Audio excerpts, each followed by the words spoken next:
Hello, it's David from David Savory Electrical, and today I will be having a closer look at this, a new multifunctional tester on the market, the TIS MFT Pro. Now, I know what you're thinking. David, you complete asshole. You only bought a tester last year, the Metrol MI3100S, and you promised us a video of it in use, which you still haven't delivered, you lying bastard. I hate you. Well, yes, that's true. But you know, these damn videos can take several days to produce, or at least the ones I've put a bit of thought into. They're the ones where I don't stand here like a dumb shit saying a lot, and sometimes they have pretty pre-prepared graphics and quote researched regulations, so I can only apologise for not yet having the time to put together a more in-depth video on the Metrol yet.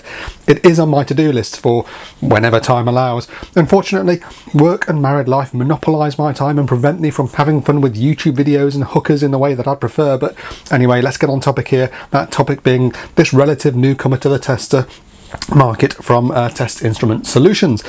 But seeing as I bought my Metrol MI3100S only this time last year, why have I spent a few quid on a new tester, and will it replace the Metrol out in the field? Well, in answer to the former, I wanted a closer look at this model because of some interesting extras it promises, which all my other testers lack. Yes, I am starting to build a bit of a collection of these things, which is getting rather ridiculous. As for whether it will replace the Metrol out in the field, well, probably not, despite whatever extras it promises. It's what it doesn't do, which, as we'll see here today, which leaves me loading the Metrol onto the van in preference to this on any given morning.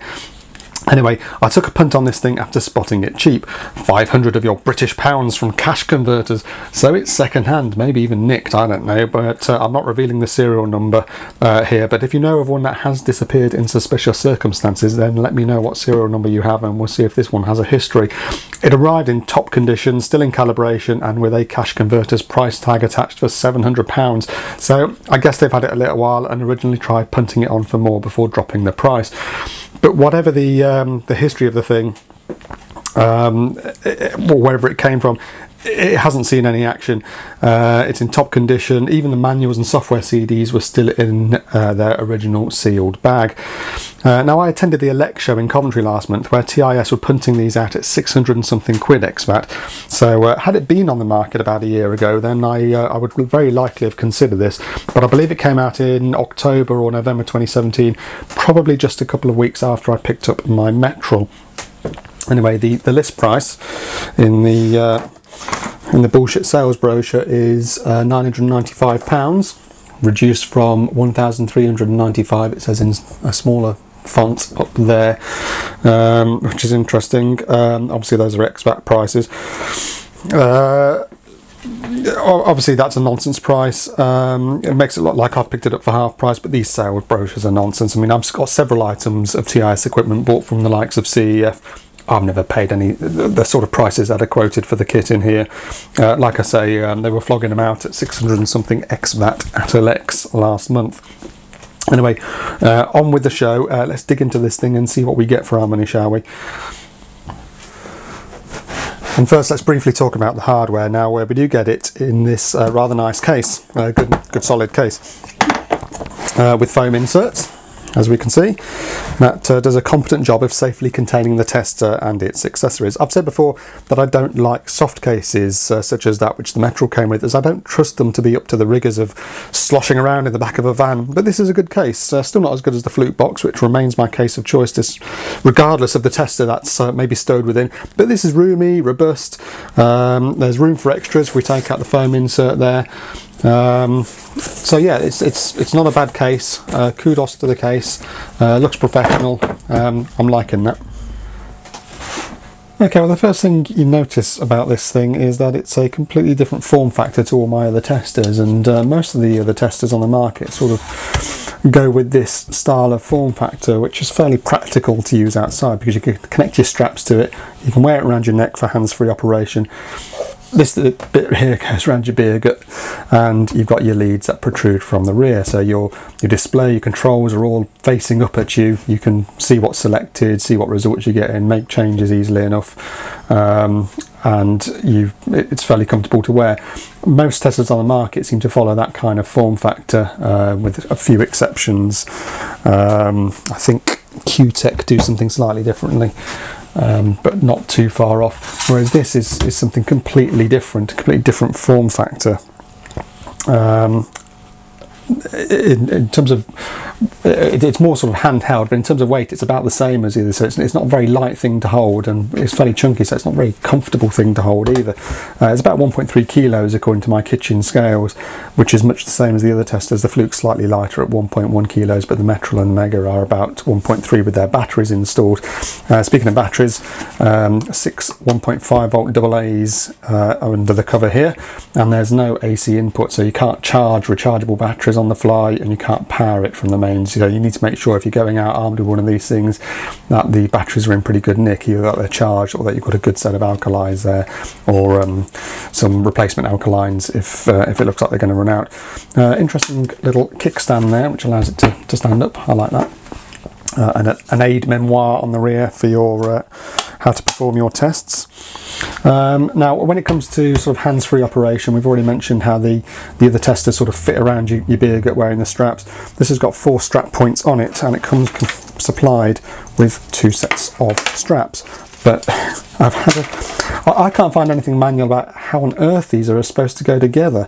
So I'm not quite sure exactly how these different straps fit together on the tester and how they then fit around you. I presume, does that loop go around your neck? I have tried it. I've tried a couple of different combinations, and I can't find a way to make it sort of to wear it with the straps. I'm obviously missing something, but it's surprising that there doesn't seem to be anything in the manual to say how these straps are supposed to be applied. But it's not obvious, and it's, or at least it's not to me. And it doesn't look terribly practical, even if you have the straps on, as to how you would wear that for hands-free operation. I must admit, the ICRs I've gone and used this on, I didn't bother with the straps. I just kept it as a hands-free handheld operation. So I was holding it with my hand and sticking the probes in with my other hand, and therein lies a bit of a problem in itself as well, because again, if we go back to any of the other testers I've got, now I'm right-handed, and they've all got the test button with easy thumb access from your left hand. So if you're holding the probes with your right hand, you've got access to the test button with your left hand. Obviously if you're inclined the other way, then that perhaps isn't so convenient. The Mega MFT 17 series has a test button either side, which is a nice touch, but all the other testers I've got here have the test button on the left.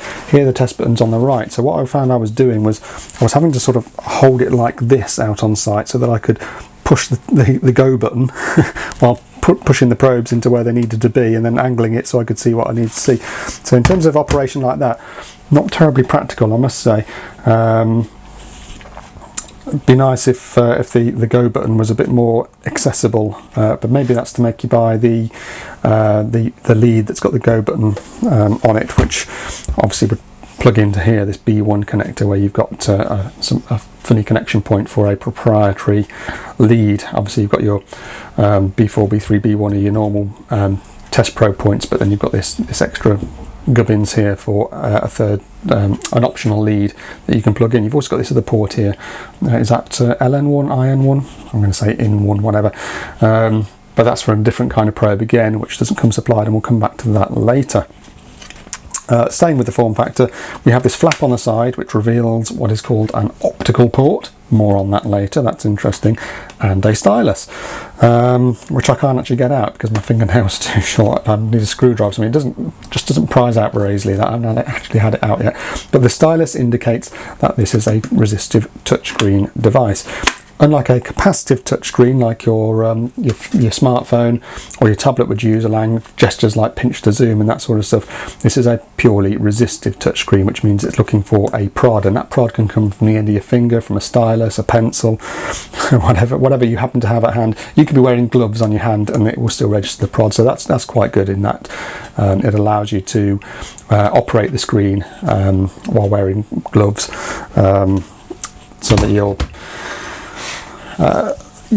so it's more not got the sensitivity of your phone or tablet screen, for example, but then it doesn't need it. All it needs is its proddingness, and that's about all I can say on the hardware side for now.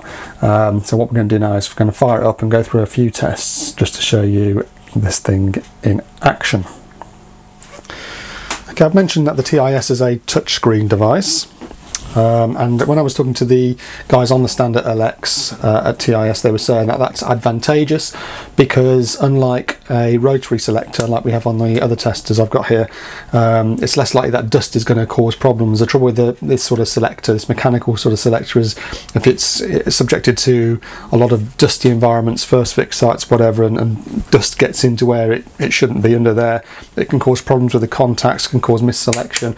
I have seen that on a tester before. My colleague Nigel had a mega tester where that was a problem, and I took it apart and cleaned the contacts and put it all back together again. It seemed okay after that, but that is a potential issue that you can come across. Although that said, the year before, when I was looking on the Metrel stand and in the market to buy a new tester, they had this one, and they had a higher model which was all touchscreen driven, and I said to the guys, well, I prefer this personally because I can see at a glance what I've got selected and what it's doing, whereas if you've got a touchscreen device you might find yourself buried in some kind of menu structure and losing track of where you are and what you've got selected. So personally I prefer the old standby of the mechanical switch where I can see what it's doing, rather than a graphical menu where you might lose track of where you are and what you've got set. But that's just a personal preference. But I take the point that this may be more robust on site and less likely to be troubled by dust. So let's just fire that up and move this out of the way. And what we're going to do is we're going to have a little, we'll try and get it on the camera, have a look at the screen and see what it looks like. Just find my zoomer here. Here it is. Okay, let's zoom in. That's looking all right. We've got focus, jolly good. Okay, now, and again, this is where I make my point about seeing what you've got selected. On my Metrel, I can switch it to voltage if I want to measure a voltage. Here, first time I fired this up, before I'd even looked at the manual or anything, I was looking at it going, well, how do I record a voltage? I've got continuity, IR, RCD, etc. There's various menu options here, which we're going to look at later, but there's nothing for voltage. And as it turns out, it doesn't matter which menu you select, even on a dead test such as continuity like we've got here. If you go into that, it will show you what voltage is currently going through the thing or being applied to the thing. So if I select insulation resistance, for example, another dead test, straight away it's saying, well, you've got 239 volts on this thing. That's because I've got it plugged into my mega check tester here for us to have a bit of a play with. So it does do voltage, and it doesn't really matter which menu you select to go in there. It will tell you what the current voltage is between line neutral, line earth and neutral earth. So you can see sort of what's going on. Again, RCD, same thing again. So you select whichever one if you just want to get a plain voltage reading. Okay, before we play too much with the various features of this thing, let's just have a look at the presentation provided to us by the screen. And I have to say, I don't know, personally I find it a little bit clunky looking, and that might just be a personal thing.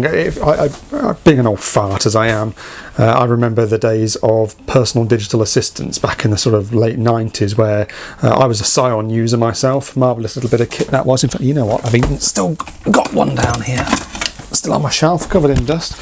Doesn't work anymore, sadly. It went a bit senile, but got a bit of dementia, that thing. But at the time, Scion was pretty nice, had a nice interface, Epoch interface, later became Symbian, but I'm going off topic a bit there.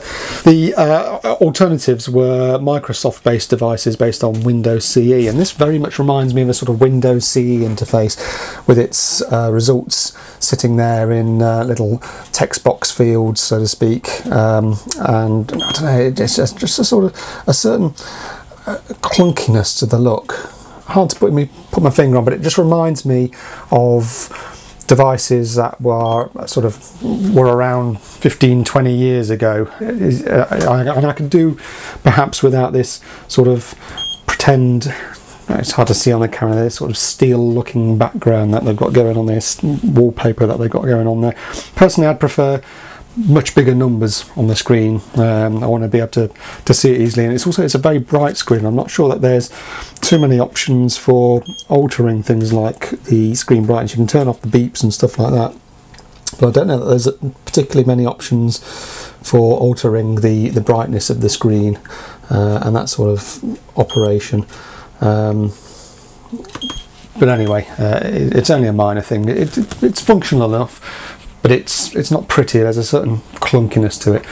But, you know, each to their own. Anyway, let's do something useful with this thing then, shall we? Okay, let's start at the beginning then with continuity. And if I select that, there we go. We can see that at the moment we can't do a continuity test because we have 230 something volts going through it because it's still connected to my check tester. Anything over 10 volts going through it will stop you from doing a continuity test, I believe, if I've read the manual right. So I'm going to disconnect that from the check tester and I'm going to put a couple of crocodile clips on the end. And what I can do now is I'm going to join those two crocodile clips together, and we can make sure our leads are nulled by pressing that button there. And it should come back and say, yes, okay, your leads are nulled when they're connected together. Super duper. There's a couple of test parameters we can set up. What I'm going to do is I'm going to stick a 10 ohm resistor between my two clips here, and we'll test that in just a moment. Now, at the moment it's set to auto, but we can set it to be a timed test. Auto is just a straightforward continuity test. If we want, we can set a timer of up to 15 seconds, I believe. I think it's 15. Let's try and go 16 and see what it says. Out of range value 1 to 15. Okay, so we can set a test to run for up to 15 seconds if we want. I'm just going to leave that on auto, straightforward test. We can also set what our upper pass limit is, which at the moment is set to 9.99 ohms. So anything less than 9.99 will show as a pass, anything over 9.99 will show as a fail in this particular setup. It depends on what you're testing, but you can obviously change that number, because if we now go and run the test by pressing the go button, because we're testing a 10 ohm resistor, it's actually reading 11.9 ohms. It's showing it as a fail. You can see we've got this thumbs down thing here. So when it comes to pass or fail, similar to on the Metro, which has red and green lights for pass or fail, well, that's all relative to what your high set point is and what it is you're measuring. You can't just take that at face value. For me, testing this 10 ohm resistor here and it's coming out at, near as damn it 10 ohms, then that's kind of what I expect to see. So as far as I'm concerned, it's a pass, but the tester shows it as a fail, simply because it's over 9.99, which is the upper limit that I've able to set. Now, a couple of things to show you here. Watch this. I'm going to change that 10 ohm resistor for a 75 ohm resistor. Okay, what do you reckon is going to happen when I press go? Wow, look at that. It says near as damn it 75 ohms. Any surprises there? No? Okay. Well, here's a 100 ohm resistor. Any idea what's going to happen here? Place your bets now.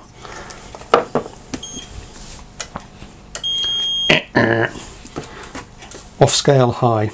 It says this has a full scale deflection of 99.9 ohms, so it won't read resistances higher than 99.9. Now that is a problem.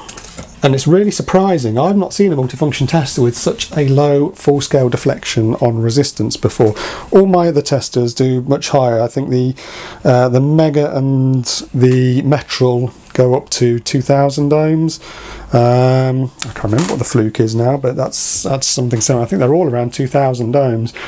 100 ohms or 99.9 ohms, that's not a lot of resistance. Now, you may think, well, okay, if we're testing things like ring continuity, then 100 ohms might as well be open circuit, so fair enough, because obviously we're going to want to see something less than about 0.76 or something for a ring end to end, in which case a 100 ohm full scale deflection is more than enough. However, the first job I went to use this on was to test an underfloor heating resistance, the resistance of an underfloor heating heat mat, which I just laid out. Before I laid it, I tested it with the Metral and it read something like 162 ohms. I thought, yep, great. I laid it, covered it over with 11 bags of self-leveling compound, and then I put this tester on it, and it said it's open circuit effectively. It gave me the reading you can see on the screen here. Oh Christ, what have I done here? Broke out the Metral again, and it said, no, still 162 ohms. You're all right, David. Don't shit your pants. So it depends on what you expect to be measuring out on site. For me, this on its own, it just wouldn't work, because there are underfloor heating installations I do where I need to measure more than 100 ohms, just as a matter of course. So I'm really surprised that it has such a low full-scale deflection, and that sort of shoots it for me. Apart from anything else, it's not going to do what I need it to do. And that's just one example. Now take for example a fault finding job where you've put your, or you're doing an inspection, whatever, you've put your test on, you've done an IR test on a circuit and it's coming back IR 0.0. You think, okay, well obviously I've got bad insulation resistance here. The first thing I do when I come across that is I switch my tester to continuity, because I want to know what kind of resistive path I've got. Is it that there is a resistance there on a dead test, or is it just that that path opens when put under pressure under 500 volts or whatever from the IR test? So, you know, if I do that with my Metral and it says you've got a resistive path of, say, 700 ohms, and then I go around and do a bit of fault finding, perhaps, I don't know, find an outside light that's got water in it, take that out of the loop, and then the tester may read 1200 ohms or something, so I know that I've made a difference. My fault finding has that there's more than one fault there, but my actions have improved the situation. Still not enough. I've still got to find what the remaining faults are, but my actions are having an effect. I can't do that with this tester, because anything over 99.9 ohms, it's just going to read off scale. So I could be prattling around with something thinking, well, maybe taking this out of the loop will make a difference, and maybe it is making a difference, but I'm not going to be seeing that on here. It's just going to show me that it's off scale high, and like I say, that's a showstopper for me, I have to admit, and I'm really surprised at that. That's a problem, and it's not good that we've hit that problem, and it's the first option in the menu, really, is it? But quite besides what anything else does, the full scale on resistance just isn't enough for me.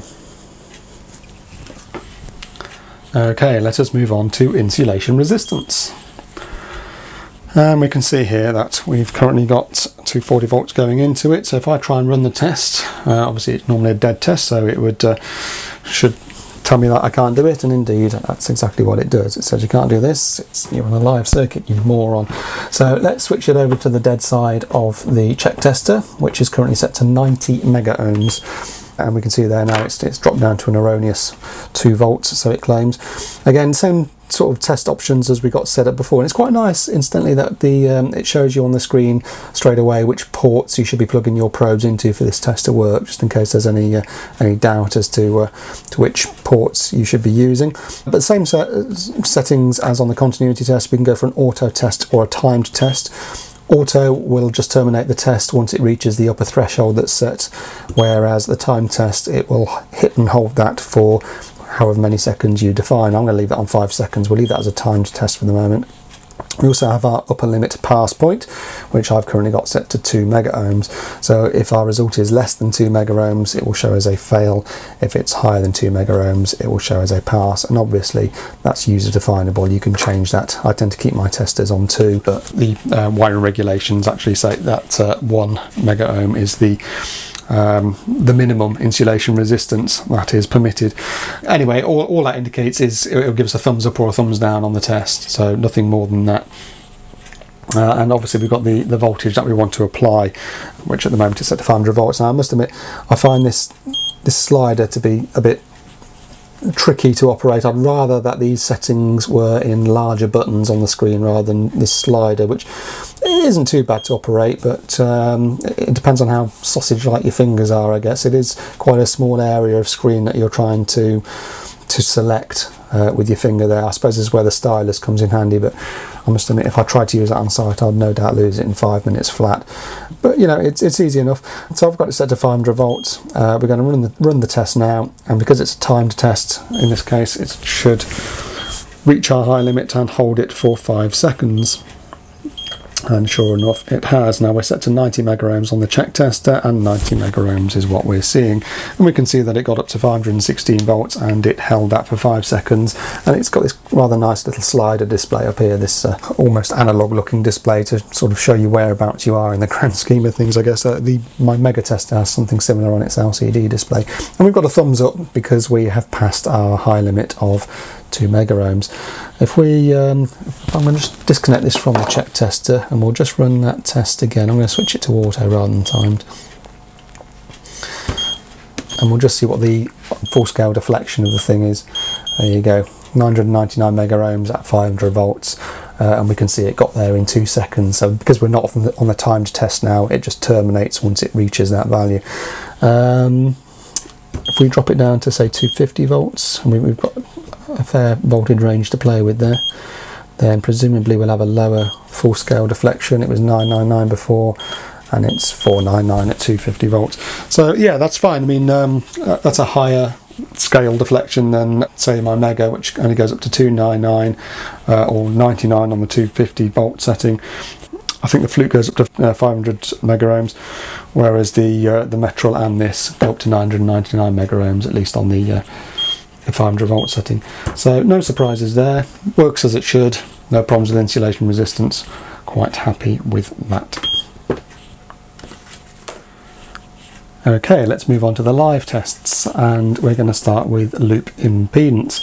I'm on the live side of the check tester now, so I've got my plug lead plugged in, and we can see that the 3 test probe points are now brought into play. So we've got a voltage of 242 volts-ish between line and neutral, and between line and earth, and we've got nothing between neutral and earth, as you would hope. If I go into the menu here, got some interesting options. We're going to ignore this thing to the side here, which lets you select 2 different types of tester. I'm always going to be this one up here with this tester.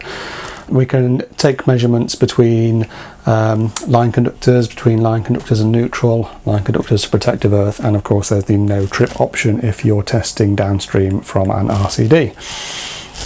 Jolly good. Of more interest is this menu down the side here, which we're going to have a little bit of a closer look at, and we're going to start with a standard test as indicated there. So if I press the go stop button, I'm glad it's done that actually, because this is a message that I've noticed keeps coming up on these tests, only when the camera's on, funnily enough, not when the camera's off. There isn't a voltage on protective earth. We know that because it says there 0 volts on protective earth. I've just checked the manual, and it says that sometimes you get that message if insufficient pressure is placed on the go button, which is interesting. So let me give that a good hard push, and that seems to be making no difference whatsoever. I've just been pissing around with this thing, and I've had no trouble at all, and then every time I turn the camera on, it stops working. So that's rather disconcerting, isn't it? Incidentally, with the live tests, you can't just give it a quick press of the button as you can with the dead tests. You do have to give it a good push and hold it down for a couple of seconds for the test to initiate, but it's just not happening at all here. And that's it's a bullshit message, because I know there's no voltage on protective earth. I've even plugged in one of my other testers to verify that there is 0 volts on protective earth.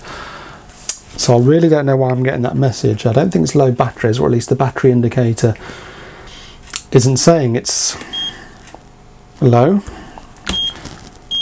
So let's try the old turn it on and off again, which yeah, which I have tried, and it doesn't make any difference. Incidentally, there is a firmware upgrade for this, which I haven't applied yet, so that might change some of what we're seeing here today. I'm going to apply that at the end of all this. I don't like applying firmware updates because I'm always worried I'm going to balk the thing and brick it. Oh, jeez, it's just not happening, is it? But I will attempt a firmware upgrade later on, and we'll see if that makes any difference whatsoever to anything that we've seen here today. But I'm going to have to turn the camera off for a minute and figure out what's going on here, maybe change the batteries or something, and see why I can't get it to do this test at all, because I've just done it 100 times with the camera off, and it's only when the camera's on that I get this ridiculous message. Bear with me. And we're back, and that was quite a curious issue. It turned out it was my lapel microphone. So I'm wearing a lapel mic with a little battery booster there that goes through to my camera. Now, if that lapel mic is in contact with my skin, then it seems to cause some kind of interference that the tester doesn't like, and gives me that voltage on protective earth error.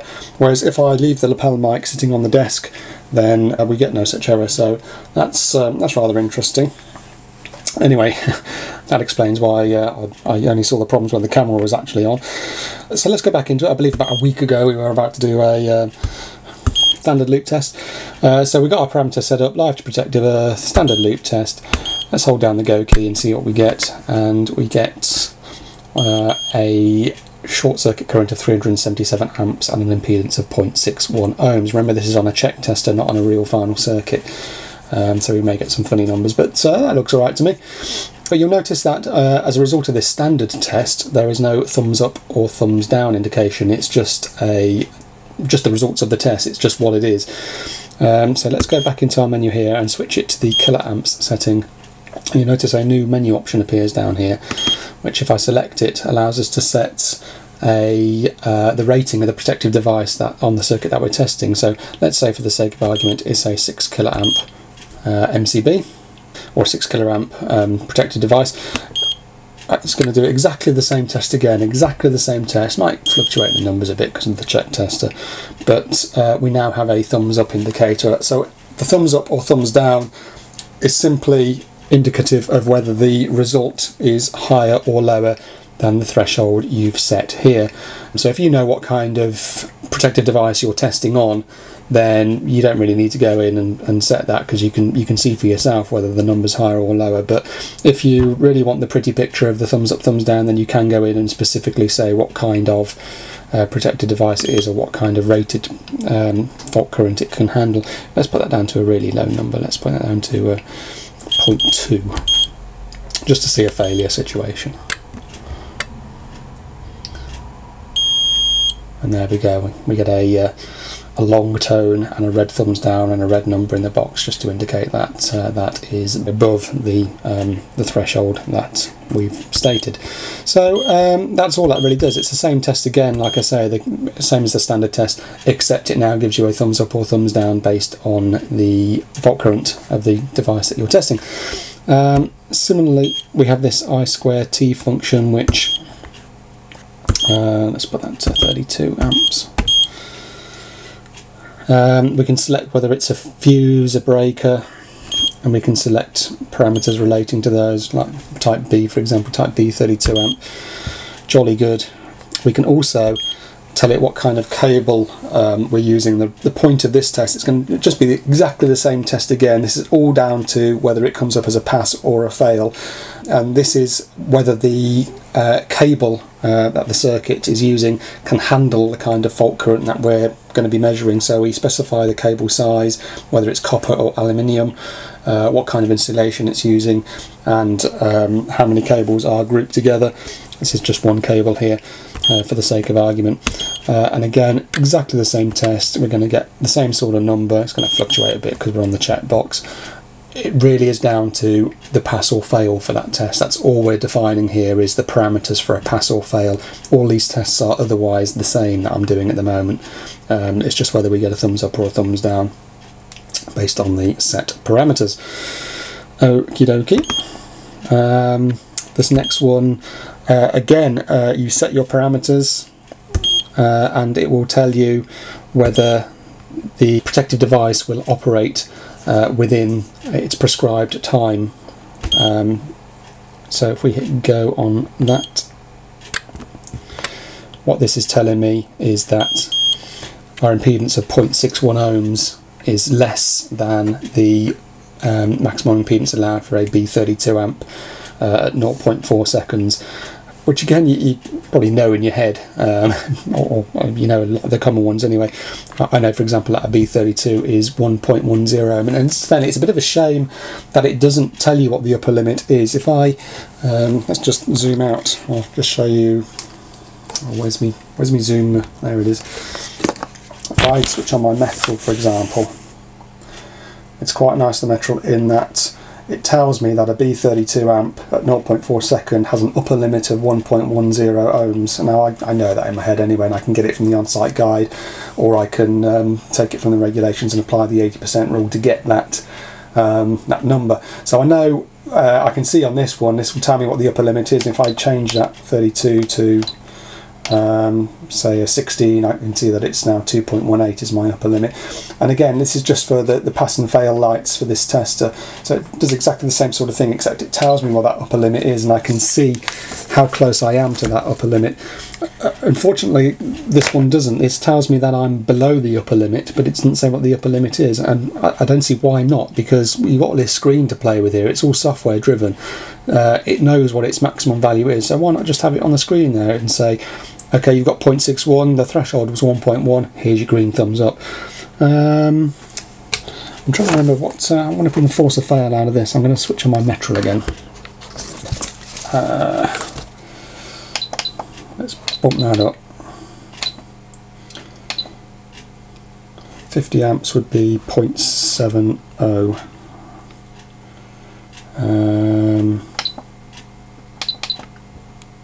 63 amps, 0.55. Okay, so if we set this to 63 amps and pretend we're testing on a 63 amp circuit, we should now see a failure condition, hopefully. Yeah, jolly good. So that sort of proves that works, and that's because the upper limit for 63 amps, according to my Metrol and according to the on-site guide, is 0.55. We're higher than that with 0.61. But like I say, it's a shame that it doesn't show that on the screen. It doesn't show what those upper limits are, because that would help you to see how, I'm having trouble with my zoomer, help you see how close you are to it, just for shits and giggles, if nothing else. Anyway, so that's that function, and like I say, it's the same test. It's just whether you get a pass or fail out of it is all it means. This last one here, again, exactly the same thing. You define what kind of circuit you're on, what kind of protected device, what the time is, and this is going to give you a green thumb if it detects that there's protection from indirect contact, and that's all I've read on the manual for that one. I haven't really read about that test, but I'll have to dig that out. But anyway, all these tests here are much the same thing, and if we go to no trip, well, as you can imagine, same sort of thing again. Seems to take quite a while to do the no trip. It's going to give us more information, the no trip. It's going to give us our short circuit current, our fault current, and also our values between both line and neutral and line protective earth. So that's why it takes a little bit longer. Even so, though, it takes a fair amount longer than I think any of the other testers I've got. And there we go. There's our magic numbers. So that's all I'm going to say on loop testing, because I've probably spent far too long on it, and this video is going to be about 3 hours long by the time I've finished. So we'll leave that there, and we'll move on to the next thing, which will be RCD testing. Okay, let's move on to RCD testing, which hopefully will be a lot quicker and simpler than the loop testing. I've just found as well that my lapel mic seems to affect this test as well, so again, it's on the desk. Apologies for that. It seems to make the bleeps louder as well when I put it on the desk. Anyway, if we go into the RCD menu, we can choose between a general, a selective, or a time delayed RCD, and obviously set up the parameters accordingly. I'm going to leave that on general. At the moment, the check tester box that we're plugged into is set to a 30 milliamp RCD, so we're pretending that we're testing an RCD for additional protection here. We can have that either as a standard RCD, or we can select an earth leakage RCD, but I believe you need some kind of optional extra in order to use that function, so we're going to leave that on standard. Type AC, type A, or type B. Again, we're leaving that as type AC, because that's all the check tester is going to support here. And then we've got the range of RCD what we can choose from. Quite a good range there as well, probably more than my other testers support. I don't think I've seen options for 650 or 1000 milliamps on my other testers, but I may be wrong, although I've never come across such out in the field, so I imagine I shall never be selecting that. We're going to leave that on 30 milliamps. A couple of other menu options here. Obviously, with this one we can choose the type of test we're going to apply, or we can switch it to auto to apply them all in order. We can also do a ramp test, and we can do the tests at 0 or 180 degrees. The normal or real I'm not quite sure of the difference with that. I think with the real certain coefficients according to the manual are taken into account, but I read that and it just made my hangover worse, so I'm going to skip that. And then finally, this last menu option here will give you effectively the touch voltage that it's risen to as part of the test, and you can either choose to display that or not, which is a bit strange. I'm not sure why. I'm not sure why it's even an option. Why not just leave it displayed for what it's worth? Okay, so we've got it all set up to do. What did we set it up to do? Set up to do an auto test on a 30 milliamp RCD. Let's hit go and see what magic numbers come out. As the checkbox trips, I'm going to press the reset button. Nice and fast, this.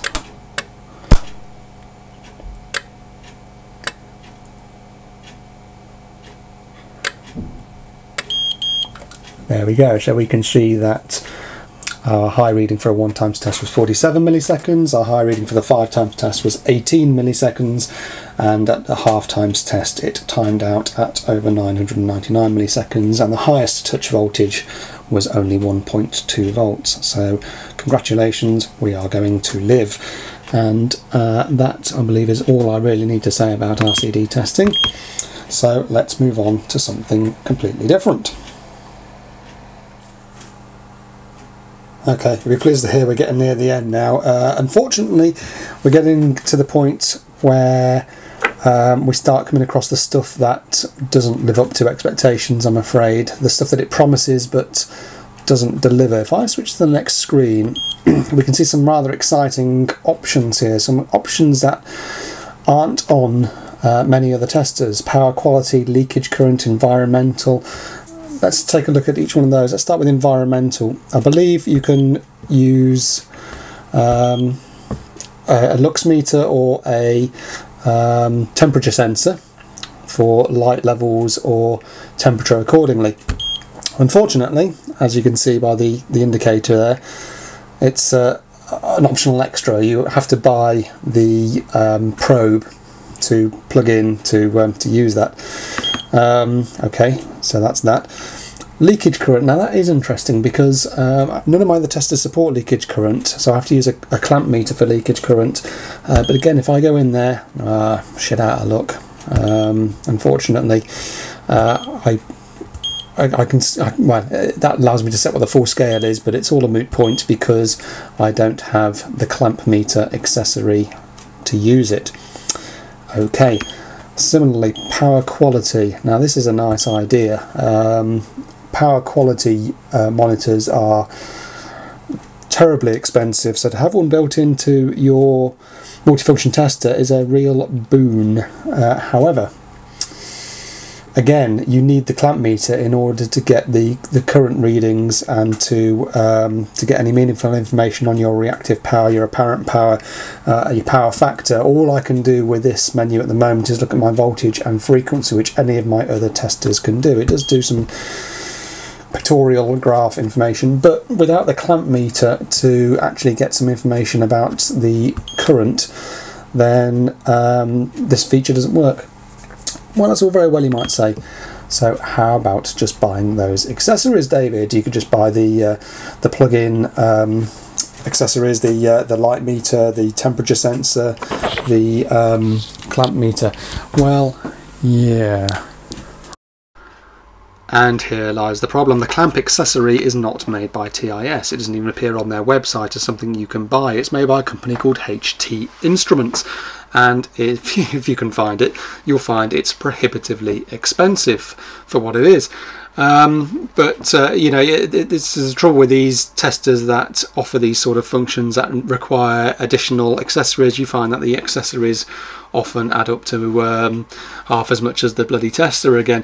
Now it's interesting that HT Instruments, who make the clamp accessory, also have their own version of this tester, it seems, and it looks like it's been out for a while longer. It certainly looks like the display's got an older version of the software on there.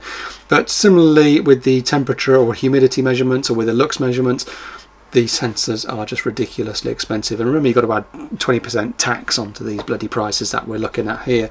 So if you want to use the full range of tests that this tester offers, you've got to be prepared to part with a 4-digit sum, which is a damn shame, because these extras that it's got are fairly worthy. They certainly do things that other testers cannot do, but it's a bit of a premium price to buy the bits needed in order to do it. A couple more things just to finish off playing with the tester itself then. If I skip to the next menu, you can see it does phase sequence. I haven't actually been out on a 3-phase site with it, so I can't tell you about how that appears to work. I'm only on a single phase checkbox here, so there's not much I can do with that here to show you. Also, we have voltage drop.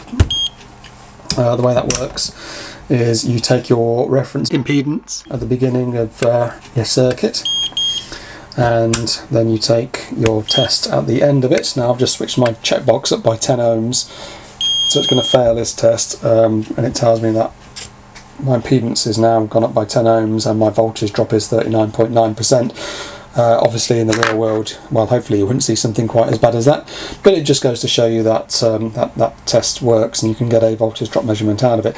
And that's about as much as I can show you about the tester itself at the moment. Shame because it's a capable bit of kit, and that the clamp meter alone would pay dividends because it would give you access to the power quality and leakage current functions of it, but bloody hell, it's a bit expensive, isn't it, for what it is. If it were 50 quid or something, I'd have no trouble at all. Even 150 quid I'd take a punt, but jeepers creepers, I mean, it's about sort of 300 odd quid plus, depending on what I've seen. I think I've seen them for 250 on eBay or something, but it's just too much, isn't it? It's just too much. I've got a perfectly functional clamp meter, and I can probably live without power quality for the kind of work I do. But then, you know, different people do different things, so maybe it is worth that kind of money to somebody. It's just a damn shame that the accessories that give you the access to these menu options that you don't see on other testers generally, it's just a shame they're so ridiculously expensive. Anyway, one other thing to mention, I haven't touched upon it, but we're going to have a look at how this communicates with the computer next. And if I go into a test, let's say the checkbox is on RCD, so let's just perform a quick RCD test so I can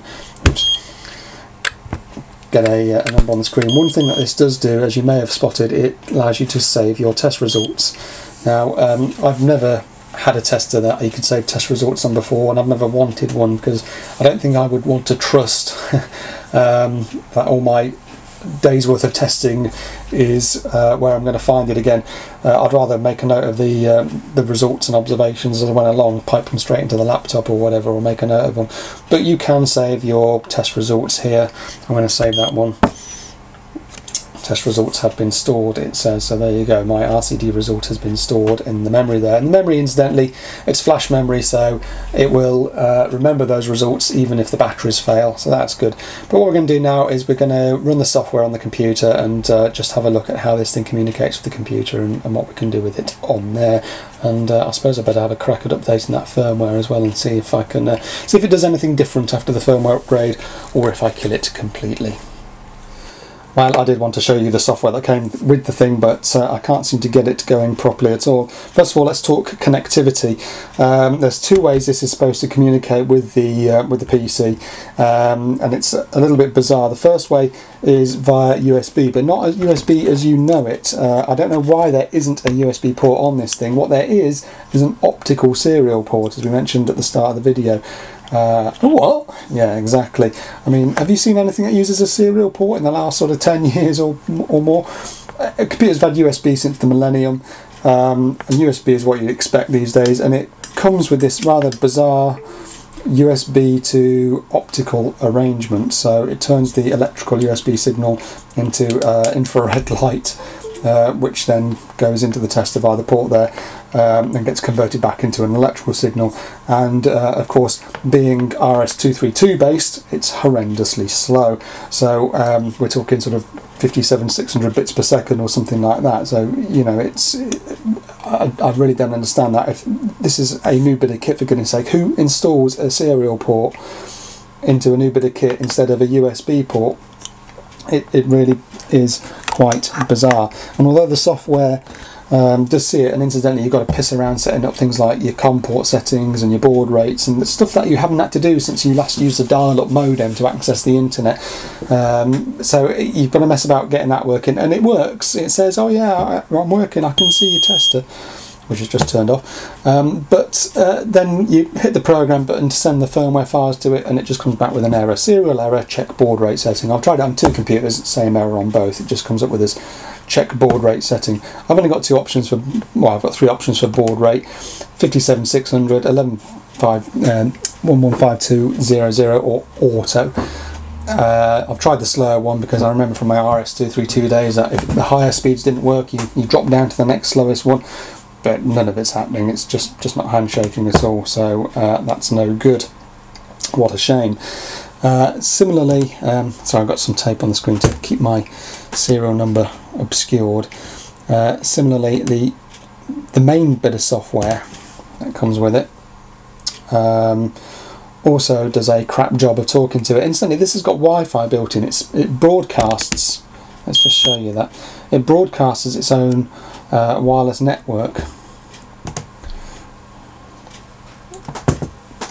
So if I click on, turn the wireless on there, if I click on my wireless icon down here, there it is, MFT Pro blah de blah connect. So it's like that Brother label printer I reviewed in an earlier video. It should broadcast itself as an access point that you then access via the computer to transfer your data over from. Well, either way, whichever way I do it, whether it's via the Wi-Fi or via this ridiculous serial connection, I can't get these devices talking properly. Says it's connected, says instrument found, comes up with the serial number, so I know that they are talking. But if I click on firmware upgrade, for example, it just goes, firmware upgrade is not available. Well, I've already downloaded it, so it bloody well should be. Similarly, if I've got download data selected there, so let's hit next and see if we can get that RCD result we saved earlier. It just comes back with an error message: instrument in busy state, unexecuted function. I mean, what kind of shit is that? It's the 21st century, for goodness sake. Error messages should be clear, concise, and they should give you an idea of what on earth's wrong. So I can't actually get these 2 devices talking properly in any kind of meaningful way. I can't upgrade the firmware, I can't download any data. It doesn't bother me too much because even if they were working, I probably wouldn't use the app anyway. Like I say, I prefer to record my results as I go along rather than rely on them all being in the tester at the end of the day. So there we have it. Now, in conclusion, the MFT Pro isn't a bad bit of kit, and its budget price reflects the fact that the extra whistles and bells it claims it can do just means digging deeper into your pocket if you want to take advantage of those features. If you don't, then it's about its money, so long as you're paying no more than about sort of 600 and something quid plus VAT. I certainly wouldn't pay the sort of the brochure price for something like this, because it doesn't seem to offer any extra functionality that you can't get from a Metrol or a Fluke or a Mega or a Q-Tech or a Martindale or any of the other testers on the market for the same sort of money. For the money, I still prefer my Metrol. It's a better form factor, it displays the higher limit thresholds when ZS testing, it has big easy to read results, it can run off an AC supply, it can charge batteries from the AC supply, and I personally prefer the mechanical selector switch to a touchscreen. The real clincher though is the resistance function, and 99.9 ohms on the TIS compares unfavourably to the 1999 ohm range on the Metrol. You have to wonder what they were smoking when they came up with that in the design spec for this thing. It's just too low. Like I say, I've used it on a couple of VRCRs and it's not bad, but it's not going to take the place of my Metrol. And there we have it. So sorry it took so long, this video, but hopefully, you know, if you're in the market for a tester, it helps inform you to make the appropriate decision on what you're getting for your money. And certainly don't go paying near 4 digits for this thing. Perfectly fine bit of kit if you've spent around 500 quid on it like I have, but it's not the £1,000 tester that it claims to be, perhaps. Thanks for watching.